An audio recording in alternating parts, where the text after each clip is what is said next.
नमस्कार, मैं रविश कुमार। इंटरनेट के ज़माने की राजनीति से अच्छी तो बैलगाड़ी के ज़माने की राजनीति थी। झूठ की रफ्तार भी कम थी और नेताओं की अर्थहीन बातें सेकंड सेकंड में आपके इनबॉक्स में नहीं पहुंचती थीं। भारत का नौजवान सुबह आंखें खोलता है कि आज उसकी नौकरी और कस्बे के घटिया कॉलेजों पर बात होगी, लेकिन बातचीत का सारा समय हलवा बनाम पोहा में चला जाता है। प्रधानमंत्री मोदी ने कपड़े से पहचानने की भाषा कायम की है, तो उनकी पार्टी के महासचिव कैलाश विजयवर्गीय ने खाने से पहचानने का आइडिया ले आए हैं। विजयवर्गीय ने कहा है कि उनके घर में एक नया कमरा बन रहा था जिसमें काम कर रहे 6-7 मजदूरों के खाने का तरीका बहुत अजीब था। वे पोहा खा रहे थे। पोहा खाते देख शक होता है उन्हें और पता करने लगते हैं कि कहीं बांग्लादेशी तो नहीं है। जबकि इंदौर में हर दिन 2 से 3 टन पोहा लोग खपा देते हैं खा के। इतना पसंदीदा नाश्ता है इस शहर का। शौक का नाश्ता तो है ही, गरीबों का खाना है। 20 रुपए में पेट भरने लायक पोहा मिल जाता है। यह भी हो सकता है कि वे मजदूर अपनी गरीबी छिपाने के लिए भोजन में भी पोहा ही खाते हों, जिसे देखकर कैलाश विजयवर्गीय को लगा होगा कि अजीब तो नहीं है, बांग्लादेशी तो नहीं है, कहाँ के हैं। अप्रैल 2019 में इंडिया टुडे आज तक को दिए इंटरव्यू में प्रधानमंत्री ने कहा था कि वे खिचड़ी और पोहे के बिना नहीं रह सकते, उन्हें बनाना भी पसंद है। 2014 में rediff.com के लिए शीला भट्ट ने जब इंटरव्यू किया था तो उन्होंने लिखा था कि अमित शाह उस वक्त नाश्ते में पोहा खा रहे थे और थोड़ी नींबू की मांग कर रहे थे। मेरी सलाह है कि जब प्रधानमंत्री और गृहमंत्री नाश्ते में पोहा खा रहे हों तब कैलाश विजयवर्गीय को वहां ना बुलाएं, वरना कैलाश जी को अजीब लगेगा और वे उन पर भी कुछ शक कर सकते हैं। 2018 की ब्रिटेन की यात्रा के दौरान उनके मेन्यू में भी पोहा था। पोहा ही नहीं, अब तो दोहा पर भी संकट है। कौन कौन सा दोहा गा रहा है और कौन कितना पोहा खा रहा है, इससे तय हो रहा है कि वह पाकिस्तानी है या बांग्लादेशी। पहले सत्यानाश जब हो जाता है राजनीति का तो यही सब होता है। पहले विरोधियों को पाकिस्तान बताने का खेल चला, अब गरीबों को बांग्लादेशी बताने का खेल शुरू हो रहा है। बेंगलुरु में गरीब लोगों को बांग्लादेशी बताकर, झूठ फैलाकर अपने ही गरीब लोगों की झुग्गी उजाड़ दी गई, जबकि ज्यादातर लोग कर्नाटक के ही थे। यह वही हिंदू मुस्लिम टॉपिक है जिसका नेशनल सिलेबस अभी भी खत्म नहीं हुआ है। इस सिलेबस ने दुनिया भर में भारत की छवि खराब करनी शुरू कर दी है। 6 साल से यह सिलेबस चल रहा है। यह दुनिया का सबसे लंबा कोर्स है जो अभी तक खत्म नहीं हुआ भारतीय मीडिया में और राजनीति में। यही कारण है कि अंतर्राष्ट्रीय पत्रिकाओं के कवर के रंग बदलने लगे हैं। 177 साल पुरानी इकोनॉमिस्ट पत्रिका ने लोकतंत्र का एक नया सूचकांक बनाया। हमने प्राइम टाइम भी किया था इस पर, और इस सूचकांक पर दुनिया का सबसे बड़ा लोकतंत्र भारत 91 नंबर पर खड़ा है और 1 साल में 10 अंक नीचे आया। इकोनॉमिस्ट के कवर की चर्चा हो रही है। टाइम के कवर पर डिवाइडर इन चीफ के बाद इकोनॉमिस्ट ने प्रधानमंत्री मोदी के भारत को कटीली तारों के ऊपर खिले कमल के रूप में पेश किया है। इनटॉलरेंट इंडिया लिखा है। कवर स्टोरी में लिखा है कि प्रधानमंत्री मोदी को लगता है कि भारत के मतदाता का एक हिस्सा उनकी इस बात से सहमत है कि जो मुसलमान हैं वो गद्दार हैं। मोदी इसी आधार पर मतदाताओं का निर्माण कर रहे हैं। आजादी से लेकर अब तक भारत ने हमेशा से ही लोकतंत्र के खतरों की बातों को गलत साबित किया है, लेकिन जिस तरह से सोच समझकर इसके सेक्युलर ढांचे पर हमला हो रहा है वो पूरे राजनीतिक तंत्र को खतरे में डाल देने वाला है। वोटर को याद रखना चाहिए कि बीजेपी ने ऐसे प्रयोग किए हैं जिससे बाकी माइनॉरिटी को नुकसान पहुंचा है, चाहे वो अनुसूचित जाति के हों या गैर हिंदी भाषी हों। यह लिखा है। यह भी लिखा है कि प्रधानमंत्री मोदी गांधी की बनाई अहिंसा की छवि को नुकसान पहुंचा रहे हैं। 23 मई 2015 के इकोनॉमिस्ट के कवर पर पिछली बार प्रधानमंत्री जब छपे थे तो एक अकेला इस शहर में जैसे मुखड़ा मिला था और जैसे कोई मसीहा आया हो और वो सब ठीक करने वाला हो। अब उस मसीहा के भारत की बात पत्रिका के कवर पर कटीली तार के जरिए हो रही है। क्या कश्मीर की नीतियां और नागरिकता संशोधन कानून ने भारत के लोकतंत्र की छवि को धक्का पहुंचाया है? लिखा तो यही है। आखिर ऐसा क्यों हुआ कि जिन पत्रिकाओं के कवर पर प्रधानमंत्री 2014 में संभावना पुरुष के रूप में छप रहे थे, उन्हीं पत्रिकाओं के कवर पर बंटवारा प्रमुख के रूप में छपने लगे? इकोनॉमिस्ट में अक्टूबर के अंक में एक लेख छपा था कि नरेंद्र मोदी भारत की अर्थव्यवस्था और लोकतंत्र को भी नुकसान पहुंचा रहे हैं। अमेरिका ही नहीं, दुनिया के दूसरे देशों के अखबारों में भी भारत के लोकतंत्र के बचे रहने को लेकर अब सवाल उठने लगे हैं। सरकार भले ही इन मीडिया को विदेशी समझकर नजरअंदाज कर दे, ज्यादातर मंत्री चुप हो जाए, लेकिन विदेशी मीडिया के बदलते सुर को सिर्फ अनसुना करके आगे नहीं बढ़ा जा सकता, यही प्रकाश के रे जो विदेशी मामलों के विशेषज्ञ हैं बता रहे हैं। पश्चिमी मीडिया लगातार मोदी सरकार की राजनीति को और उनकी आर्थिक नीतियों की समीक्षा करता रहा है, और चूंकि इकोनॉमिस्ट या टाइम थोड़े बड़े नाम हैं तो इनकी चर्चा थोड़ी ज़्यादा हो जाती है, लेकिन बहुत सारे अखबार जो हैं, जैसे द अटलांटिक में जोना ब्लैंक ने 24 मई को ही जब रिजल्ट आया था लोकसभा का, उस समय लिखा था कि हिंदुत्व पॉलिटिक्स का क्या असर हो रहा है भारतीय राजनीति पर। और गार्डियन में लगातार कई लेख हैं, और 1 जनवरी को गार्डियन ने कश्मीर में जो इंटरनेट बैन हुआ था उसको लेके और उसके पीछे की जो सरकार की समझ है उसके बारे में संपादकीय टिप्पणी की थी द गार्डियन ने। और भी ब्रिटिश अखबार हैं, द टाइम्स है, वाशिंगटन पोस्ट है, वॉल स्ट्रीट ने अभी 19 जनवरी को पिछले कुछ दिन पहले इंडियन इकोनॉमी की हालत पे जो है चिंता जताई है। उसके बाद एक ब्राजीलियन वेबसाइट है, ग्लोबल साइट है, द इंटरसेप्ट, वो लगातार लेख छाप रहा है, एनालिसिस छाप रहा है, और उसके संपादक को फाउंडिंग जो एडिटर हैं ग्लेन ग्रीनवाल्ड, उनके ऊपर सरकार ने, वहाँ की ब्राज़ील की सरकार ने एक मुकदमा चलाने की भी घोषणा की है, क्योंकि वो वहाँ के राष्ट्रपति बोल्सोनारो के खिलाफ जो है लगातार रिपोर्ट्स लिख रहे हैं या उनके वेबसाइट्स पे इस तरीके की चीज़ें छप रही हैं। और वही बोल्सोनारो 26 जनवरी को हमारे गणतंत्र दिवस समारोह के मुख्य अतिथि हैं। और ऐसा नहीं है कि हमारी मीडिया इसका संज्ञान नहीं ले रही है। अंग्रेजी में कुछ अखबारों में, वेबसाइट्स में जो है इस तरीके की चिंता व्यक्त की जा रही है कि ग्लोबल मीडिया में जो इमेज बन रही है हिंदुस्तान की, वो चिंताजनक बात है। अफसोस की बात है कि उस पर बहुत ज़्यादा बहस या चर्चा उस तरीके से नहीं हो पाई है। 11 जनवरी को सदानंद धूमे ने टाइम्स ऑफ इंडिया में लिखा था कि विदेश नीति में सफलता का भ्रम तो हमारे देश के भीतर तो एक बनाया गया है, लेकिन उसकी भी बहुत ज़्यादा समीक्षा नहीं की गई है। लेकिन दुनिया में और जो देश हैं, खासकर जो महत्वपूर्ण देश हैं, उनकी राजधानियों में भारत का असर जो है वो लगातार कम हो रहा है। सदानंद धूमे ने इस पे लिखा था। अभी तक यही कहा जाता था कि आलोचना जब होती है तो प्रधानमंत्री को फायदा होता है राजनीतिक रूप से, लेकिन ये वो आलोचनाएं हैं जिससे भारत की छवि को नुकसान हो रहा है। भारत के लोकतंत्र की छवि दांव पर लग गई है। विदेशों में भारत के नाम को उपलब्धि के रूप में पेश करने वाली सरकार और उसके समर्थक इन आलोचनाओं को आसानी से खारिज कर रहे हैं। बीजेपी के विदेश मामलों के प्रभारी विजय चौथाईवाला ने ट्वीट किया है कि हमने सोचा था कि अंग्रेज 1947 में चले गए हैं, मगर इकोनॉमिस्ट के संपादक आज भी औपनिवेशिक दौर में रह रहे हैं। उन्हें गुस्सा है कि 60 करोड़ उनकी बात क्यों नहीं मान रहे हैं कि वे मोदी को वोट ना दें। पत्रिका इतनी घमंडी है कि सुप्रीम कोर्ट को भी राय के नाम पर धमकी दे रही है।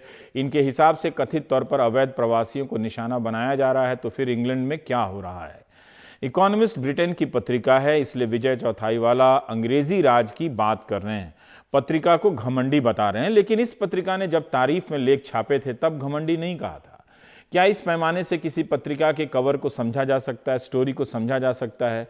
बीजेपी के विजय चौथाईवाला को मालूम होना चाहिए कि ब्रिटेन की इस पत्रिका ने 2016 के बाद, जब वहां ब्रेक्सिट हुआ, 12 बार ब्रिटेन को अपने कवर पर छापा है और सब में ब्रिटेन की आलोचना की है। अगर वो औपनिवेशिक राज की पत्रिका होती, उसकी मानसिकता की पत्रिका होती, भारत के विरोध में होती, तो फिर अपने देश की तारीफ ही करते रहती, जैसे गोदी मीडिया के भारतीय चैनल और हिंदी अखबार करते हैं। इकोनॉमिस्ट के तमाम कवर ऐसे मिलेंगे और रिपोर्ट भी, जिसमें ब्रिटेन की संसद से लेकर सरकार की बार बार आलोचना की गई है। संसद को अराजकता का कारण बताया गया है। भारत की संसद को अराजकता का कारण बताने वाली कोई पत्रिका कवर पर छाप दे स्टोरी, तो संपादक जेल में होगा और 4 महीने तक बेल की सुनवाई नहीं होगी।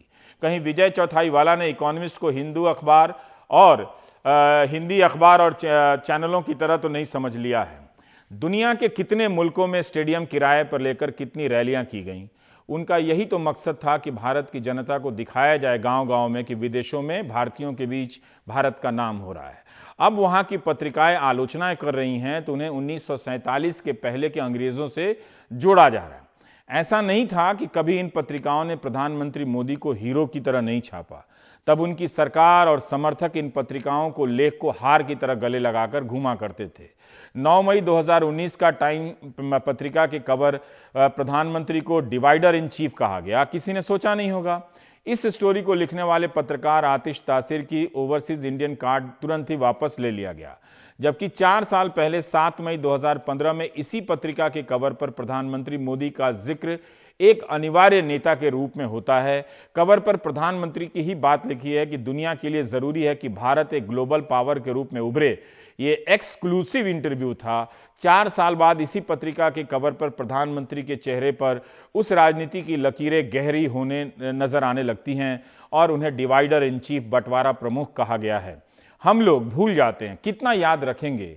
टाइम पत्रिका के 3 पत्रकारों ने 7 मई 2015 को प्रधानमंत्री मोदी का इंटरव्यू छापा था। Nancy Gibbs, Johor Abdul Karim, Nikhil Kumar को प्रधानमंत्री मोदी ने 2 घंटे का इंटरव्यू दिया था।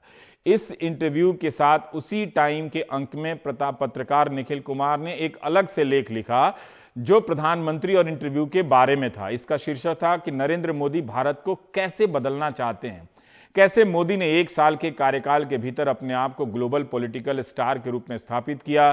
3 ही घंटे सोते हैं, योगा करते हैं, 19 देशों का 1 साल में दौरा कर चुके हैं। और इस इंटरव्यू के बारे में पत्रकार निखिल कुमार लिखते हैं कि यह एक रेयर यानी दुर्लभ इंटरव्यू है। इसमें प्रधानमंत्री अपनी गरीबी पर बात करते हुए भावुक हो गए, अपनी आंखें पोंछने लगे। तब कहा कि पिछले 10 साल की सरकार के कार्यकाल की तुलना मेरे 10 महीने के कार्यकाल से ही कर सकते हैं। अब 7 साल होने आ रहे हैं। अगर टाइम मैगजीन का कोई महत्व नहीं होता, कोई एजेंडा होता, तो प्रधानमंत्री 2015 में 2 घंटे का इंटरव्यू टाइम के पत्रकारों को नहीं देते।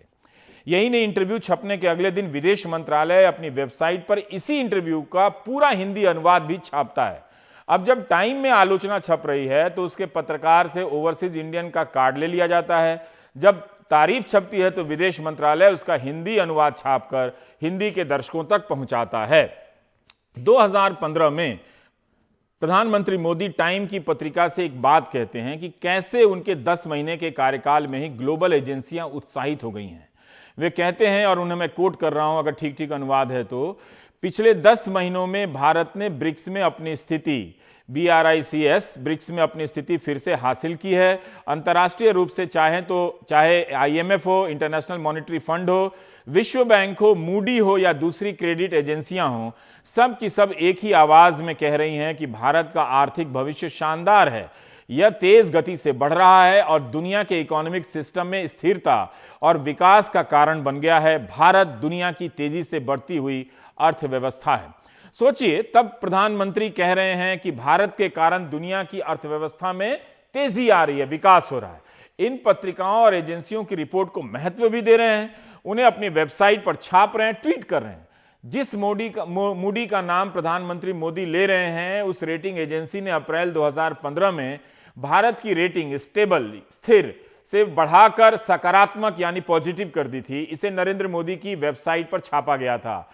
2017 में जब मूडी ने भारत की Baa2 की रेटिंग अच्छी की, तब उस खबर को प्रधानमंत्री कार्यालय ने PMO ने ट्वीट किया था। इसका मतलब है कि प्रधानमंत्री और उनका कार्यालय इन एजेंसियों की रिपोर्ट को तब गंभीरता से ले रहा था, अपनी उपलब्धि मान रहा था। अब उसी मूडी ने नवंबर 2019 में भारत की रेटिंग को स्टेबल यानी स्थिर से नेगेटिव यानी नकारात्मक कर दिया है। मूडी ने 2019-20 के लिए भारत की GDP विकास दर को 6.2% से घटाकर सीधा 5.2% कर दिया है।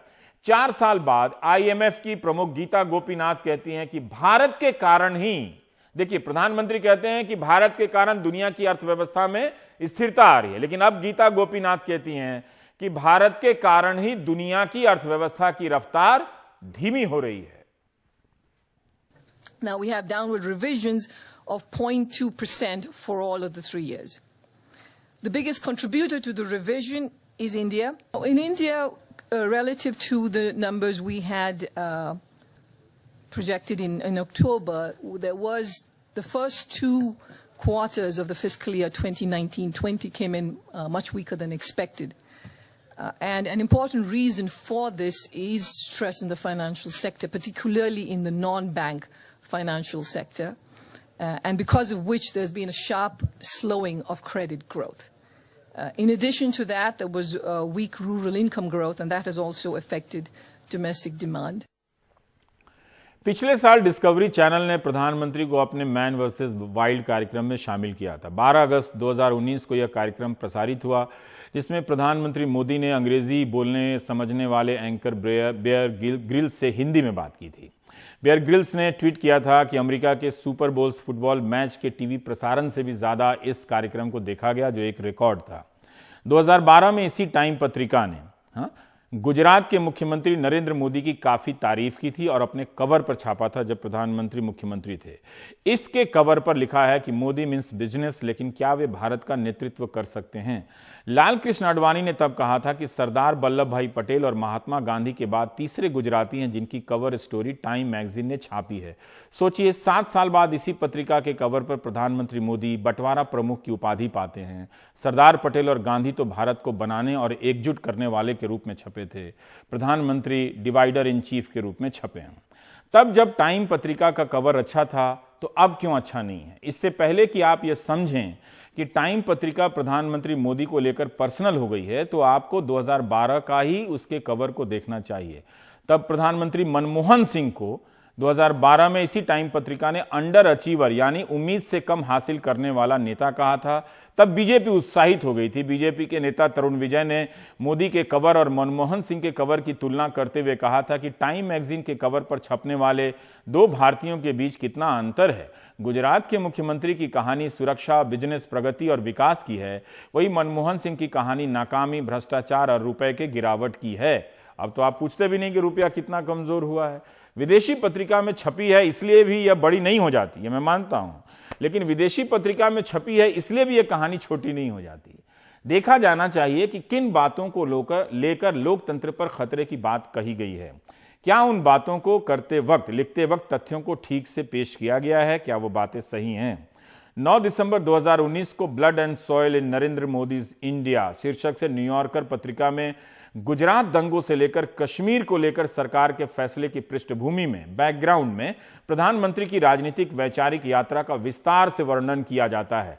पत्रकार डेक्स्टर फिल्किंस ने राणा आयुब के साथ मिलकर यह लेख लिखा है, लेकिन Filkins Pakistan, Yemen, Iraq, Afghanistan, Syria और लेबनान की राजनीतिक घटनाओं को कवर करने वाले पत्रकार रहे हैं, भारत में भी रहे हैं। भारत के मीडिया ने गुजरात दंगों का सवाल 2014 के बाद हमेशा के लिए दफन कर दिया, लेकिन न्यूयॉर्कर तभी इन सवालों को से संदर्भ बनाते हुए प्रधानमंत्री को समझने की कोशिश करता है।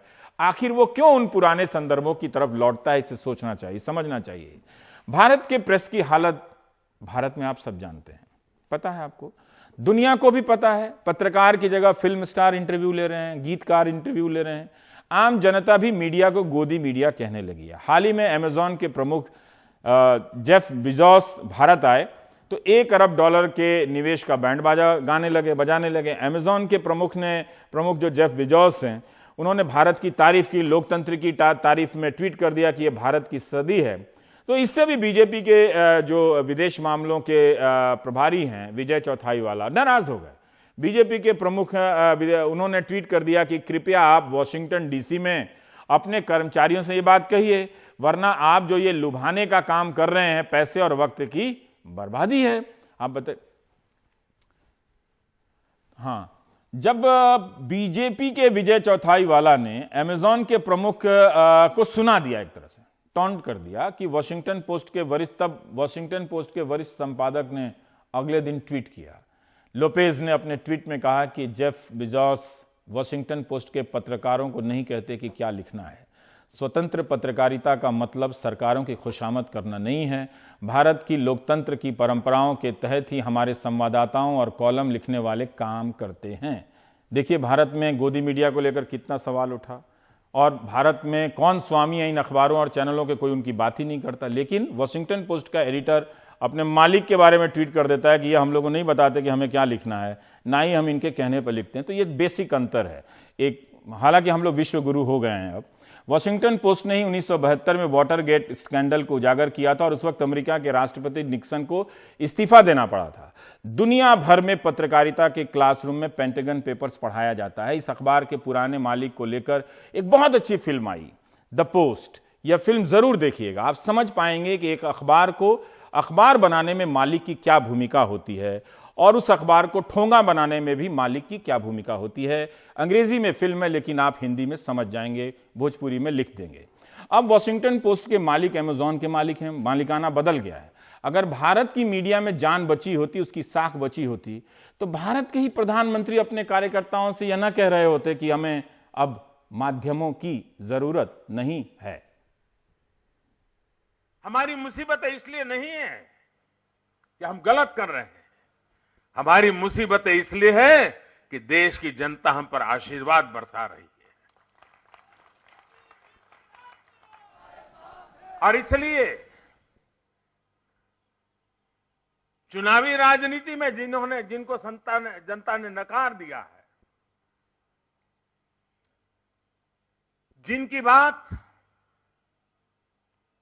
अब देश स्वीकार करने को तैयार नहीं है, उनके लिए बहुत कम शस्त्र बचे हैं। और उसमें से एक है भ्रम फैलाओ, झूठ फैलाओ, बार बार ऐसी बातें घड़ो, हर चीज को एक रूप दे दो, रंग दे दो, और अपनी जो इकोसिस्टम है उससे उसको हवा दे दो। ये लगातार हम देख रहे हैं। ऐसे समय भारतीय जनता पार्टी का कार्यकर्ता, हम मान के चले, हमें माध्यमों से मदद मिलने की संभावनाएं बहुत कम है, और न ही माध्यमों की मदद से ही जीने की हमारी आदत है। हम लोगों का लालन पालन भी जनता के साथ सीधे संवाद से ही बना हुआ है। ये कमाल का बयान नहीं है कि माध्यमों की मदद से हमें जीने की आदत नहीं है, सोचिए। और प्रधानमंत्री कह रहे हैं कि उनके बारे में झूठ फैलाया जा रहा है, जबकि रामलीला मैदान में उन्होंने कहा कि कोई डिटेंशन सेंटर नहीं बना है, तो संसद में उनके ही सरकार के दिए गए बयान को सामने लाया गया और कहा कि प्रधानमंत्री झूठ बोल रहे हैं। जब उन्होंने कहा कि एनआरसी पे कोई चर्चा नहीं हुई है, तो कई सारे बयान पुराने निकाल कर लाए गए और राष्ट्रपति का अभिभाषण पेश किया गया और कहा कि देखिए ये चर्चा नहीं हुई, तो कहां से आ गया। तो झूठ कौन बोल रहा है, किससे बोल रहा है, यह भी बड़ा महत्वपूर्ण है। लेकिन भारत के प्रधानमंत्री कह रहे हैं माध्यम की जरूरत नहीं है, तो यह शानदार बयान है। बेशक बीजेपी के कार्यकर्ताओं की भूमिका हमेशा रही है, बड़े मेहनती कार्यकर्ता होते हैं बाकी दलों की तुलना में, लेकिन 2014 में मोदी के उभार और उसके बाद उनकी उस तरह के छवियों के निर्माण में टीवी चैनलों की कार्यकर्ताओं से ज्यादा भूमिका थी, जिन्हें प्रधानमंत्री माध्यम के रूप में कह रहे हैं, अखबार और टीवी चैनल के। आप याद करें, उन अनगिनत कैमरों को भी याद कीजिए जो उनकी रैलियों को तूफान के में बदल रहे थे। अब वही प्रधानमंत्री चैनलों, अखबारों को माध्यम के नाम से रिजेक्ट कर रहे हैं। क्या मजेदार बात है ना। दावोस में जहां पर आर्थिक जगत के प्राणियों का जमावड़ा हुआ है, वहां पर पंछियों का कहिए, वहां पर भी क्यों ये बातें उठ रही हैं। जॉर्ज सोरोस ने भी भारत में बढ़ती संकीर्णता की आलोचना की है। दुनिया में जितने बड़े निवेशक हैं उनमें से एक नाम जॉर्ज सोरोस का है।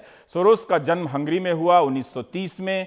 नाजी कब्जे के दौरान सोरोस के परिवार ने यहूदी पहचान को छिपा लिया। पहचान से संबंधित जितने भी दस्तावेज थे उन्हें बदल दिया और अमेरिका भाग आए। 90 साल के इस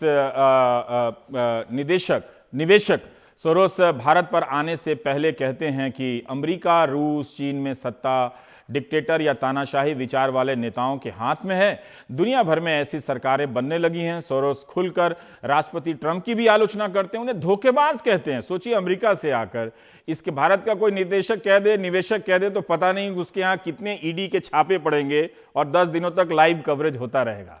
तो यह तुलना है कि अमेरिका का नागरिक अमेरिका के राष्ट्रपति को दावोस में जाकर धोखेबाज कह रहा है और हिंदी का पत्रकार प्राइम टाइम में रिपोर्ट कर रहा है।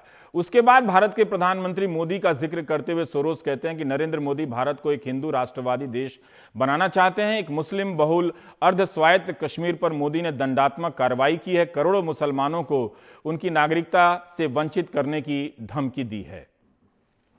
कुछ दिन पहले जो अभी कल खबर जो आई कि डेमोक्रेसी इंडेक्स में जो है 1 साल के अंदर आप 10 पायदान पे लुढ़क गया हिंदुस्तान। उसके बाद पावरफुल पासपोर्ट में हम 84वें स्थान पर हैं। तो इन सारे रिपोर्टिंग्स का असर आखिर जो बिजनेसमैन, अब वॉल स्ट्रीट जर्नल में छप रहा है, इकोनॉमिस्ट में छप रहा है, अब जो आपका निवेशक है जो आपके देश में पैसा लगाना चाह रहा है, या आपका टूरिस्ट हैं, या जो लोग भारत को लेके एक रुचि रखते हैं, उनको भारत से प्यार है, उनको भारत को सम्मान की नज़र से देखते हैं, निश्चित रूप से उस पर असर पड़ेगा। और इसका असर हमारी डिप्लोमेसी पे भी पड़ेगा, हमारी अर्थव्यवस्था के लिए जो हम निवेश या और जो मदद सहयोग चाह रहे हैं उस पर पड़ेगा। अब ठीक है, आप कुछ रशियन वेबसाइट्स में अपने पक्ष में कुछ छपवा लें या कुछ काउंटर रिपोर्ट्स छपवा लें, लेकिन फैक्ट ऑफ द मैटर वही है कि आपको, हमारी सरकार को और बाकी और लोगों को, और खासकर हमारे हिंदुस्तान की मीडिया को कोशिश करनी चाहिए कि उन बहसों को यहाँ भी चलाए, और सरकार को इस बात का एहसास होना चाहिए कि इस तरीके का नेगेटिव कैंपेन जो है न सिर्फ सरकार की छवि के लिए और उसकी जो, अगर वो बहुत कुछ पॉजिटिव या कुछ अच्छा कर रही है देश के लिए, न सिर्फ उन चीज़ों के लिए नुकसानदेह है, बल्कि पूरे एक राष्ट्र के रूप में, एक देश के रूप में और देश के लोगों के लिए ये छवियां, इस तरीके की बातें जो है बहुत नुकसानदेह हो सकती हैं। प्रकाश रे की एक बात सही है जो उन्होंने पहले कही कि हिंदी मीडिया में विदेश नीति को लेकर गंभीर समीक्षा नहीं होती है। स्टेडियम में होने वाले कार्यक्रम को ही गांव में पेश कर दिया जाता है विदेश नीति की तरह। लेकिन इन रिपोर्ट को खारिज करने से पहले भारत की मीडिया की हालत को ध्यान में रखिए। संकट एक और है, भारत के मीडिया की साख का आपको पता है कि 181 देशों में 144वें नंबर पर आते हैं। पश्चिम मीडिया को नकारते हुए या नकारने वाले अपनी मीडिया को झंडे की तरह शान से उठाकर लहरा भी नहीं सकते। जब अपना ही मीडिया इस लायक ना हो और गीतकार, कलाकार इंटरव्यू करें और पत्रकार जब इंटरव्यू करें तो सोने जागने का सवाल करें, तो फिर दुनिया से क्या शिकायत। दिल्ली हाईकोर्ट ने जेएनयू के छात्रों को पुरानी फीस पर रजिस्ट्रेशन कराने की अनुमति दी है। जिन्होंने रजिस्ट्रेशन नहीं कराया है उनसे कोर्ट ने कहा है कि बिना लेट फीस दिए रजिस्ट्रेशन कराएं। जस्टिस राजीव शक्धर ने कहा है कि सरकार की जिम्मेदारी है कि वो लोगों की शिक्षा का खर्च उठाए। इस जवाबदेही से सरकार बच नहीं सकती। कितनी बड़ी बात है, अच्छी बात है। ब्रेक के बाद कश्मीर से एक रिपोर्ट।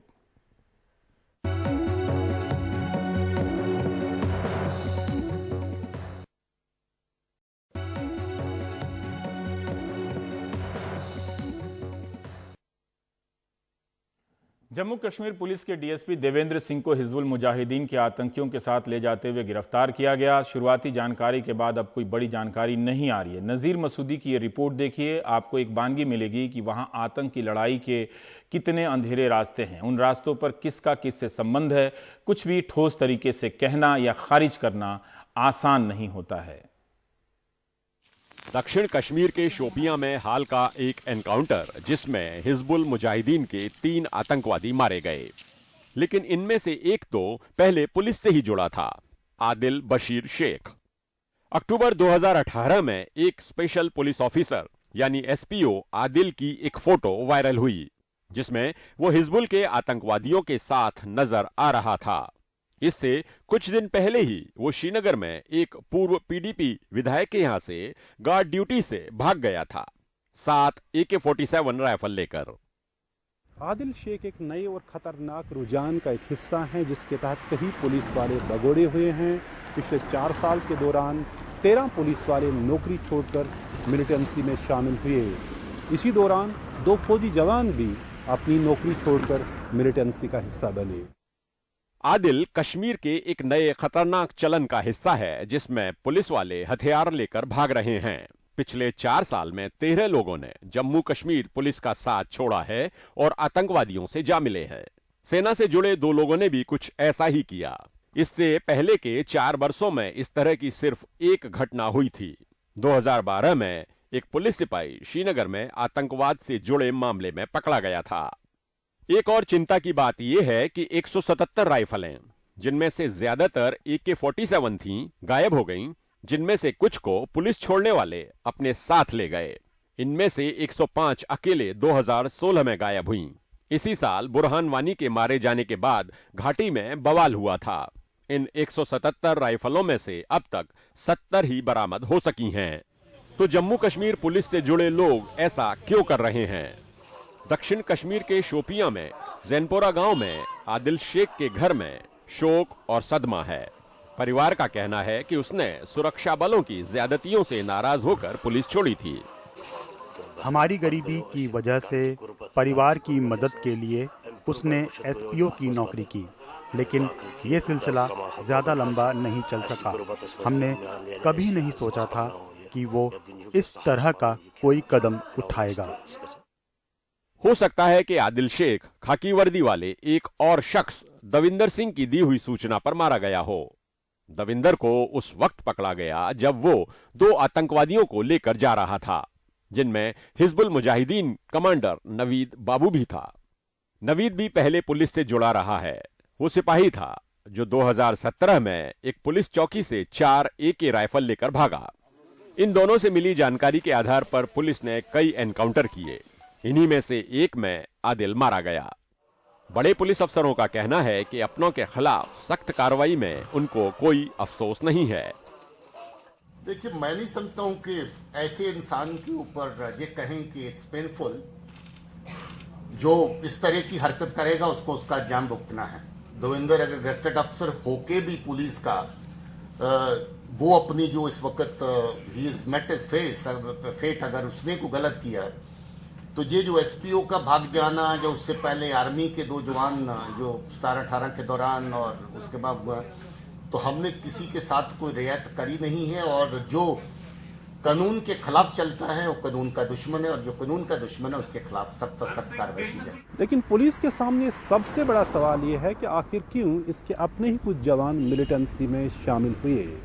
याद रखें, जम्मू कश्मीर पुलिस मुल्क की बहादुर तरीन फोर्सेस में मानी जाती है, जिसके 1700 अफसरों और जवानों ने मिलिटेंसी के खिलाफ लड़ते हुए अपनी जान दे दी है। पुलिस प्रमुख का कहना है कि इसकी वजह आतंकवादियों का दबाव है। 2017 में दर्जनों विशेष पुलिस अधिकारी एसपीओ आतंकवादियों की धमकियों की वजह से इस्तीफा देने को मजबूर हुए। I would say the overall environment where certain pressures also work, and at times your own fallibility also to this kind of pressure, it varies from person to person.